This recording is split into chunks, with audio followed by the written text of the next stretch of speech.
अफसर के रिटायरमेंट का दर्द। पुस्तक के लेखक उमेश कुमार गुप्ता, उमेश जबलपुरी। परिचय। नाम उमेश कुमार गुप्ता, पिता का नाम श्री देवी चरण गुप्ता, जन्मतिथि 3 जुलाई 1961। शिक्षा BSc, MA, LLB. Madhya Pradesh के जबलपुर में जन्मे, पढ़े लिखे, बढ़े। मध्य प्रदेश न्यायिक सेवा में प्रिंसिपल जिला न्यायाधीश रतलाम के पद पर से सेवानिवृत्त दिनांक 1/8/2021। 4/4/1994 और 1/8/2021 लगभग 27 साल न्यायिक सेवा का अनुभव। सन 1987 से 1994 तक वकालत का अनुभव। माया देवी गुप्ता आर्ट गैलरी भोपाल में खुलवाया है।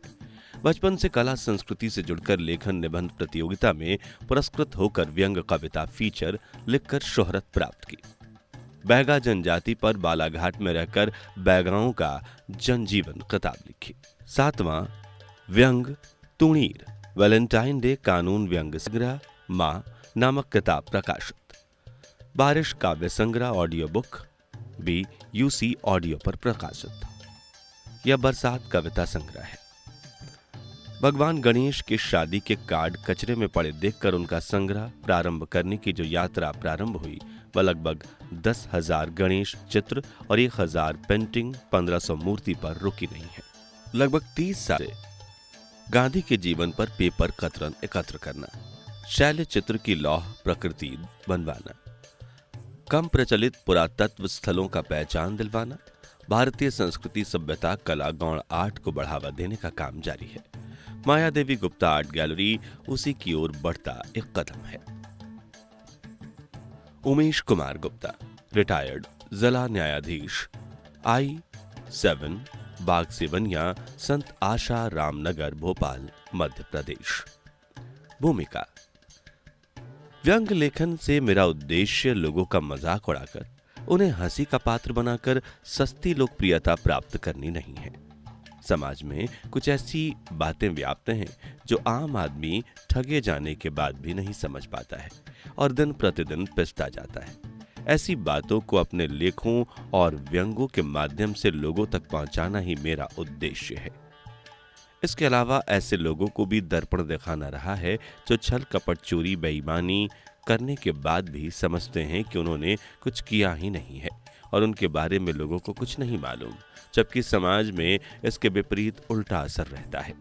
हमारा भारतीय समाज दहेज प्रथा, जाति प्रथा, धार्मिकता, अंधविश्वास, गरीबी, बेकारी, आर्थिक, सामाजिक, राजनीतिक बुराइयों से ग्रस्त है, जिसमें सबसे ज्यादा प्रभावित देश का आम आदमी है और आम आदमी को ही अपने लेखों का नायक बनाकर प्रायः व्यंग लिखे गए हैं, जिसमें अधिक से अधिक समस्याओं को हल सहित उठाए जाने का प्रयास किया गया है। आसपास में व्याप्त विषमताओं, चेहरे पर चेहरे लगाए, रंग बदलते चेहरे को देखकर उन्हें सरल सीधे शब्दों में बिना लाग लपेट के व्यंग के माध्यम से आप तक पहुंचाने की कोशिश की गई है।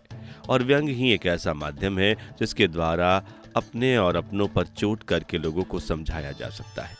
मुझे व्यंग लेखन की प्रेरणा संत कबीर, हरिशंकर परसाई, चाणक्य जैसे महान लोगों से मिली है, जिन्होंने अल्प शब्दों में ही गाकर में सागर भरकर लोगों को सामाजिक विशेषताओं की ओर सोचने को मजबूर किया है।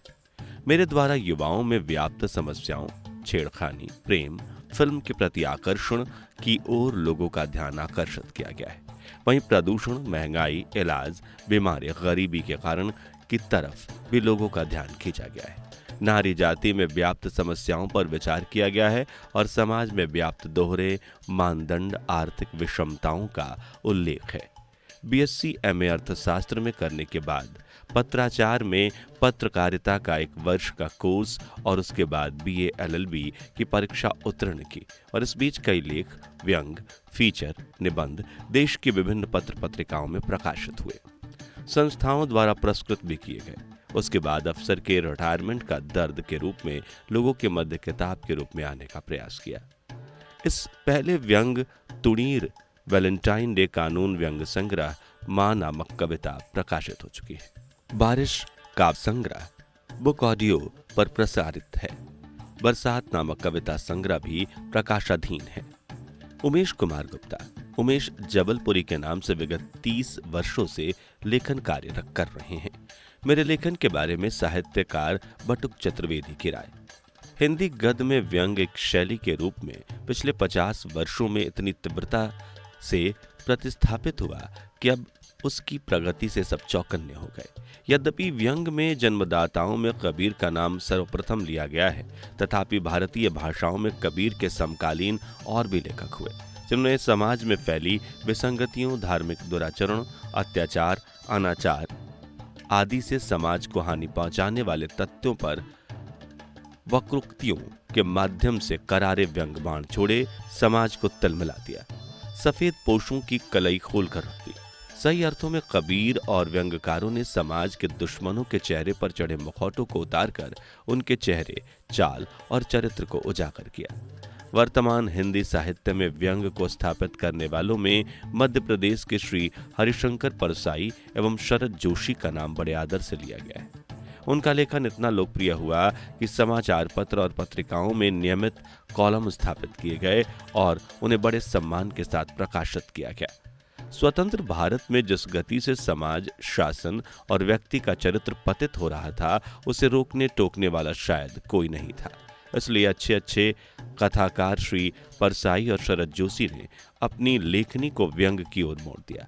आज उनका सोपा विरवा पुष्पित पल्लवित होकर ऐसा लहलहा रहा है कि हिंदी साहित्य में व्यंग लेखकों की बाढ़ सी आ गई है। नई पीढ़ी के व्यंगकारों में श्री उमेश कुमार गुप्ता एक प्रखर व्यंगकार माने जाते हैं। उन्होंने समाज में फैल रही विसंगतियों पर अपनी लेखनी से तीव्र प्रहार किए हैं। वैलेंटाइन डे कानून उनके ऐसे ही प्रखर व्यंगों का एक संग्रह है, जिसे पढ़कर अपने संस्कारों और संस्कृति से च्युत, कर्तव्य भ्रष्ट, दुराचारी, नारी शोषक, अंधविश्वासी, प्रपंचियों आदि के चेहरों से नकाब उतर जाएंगे।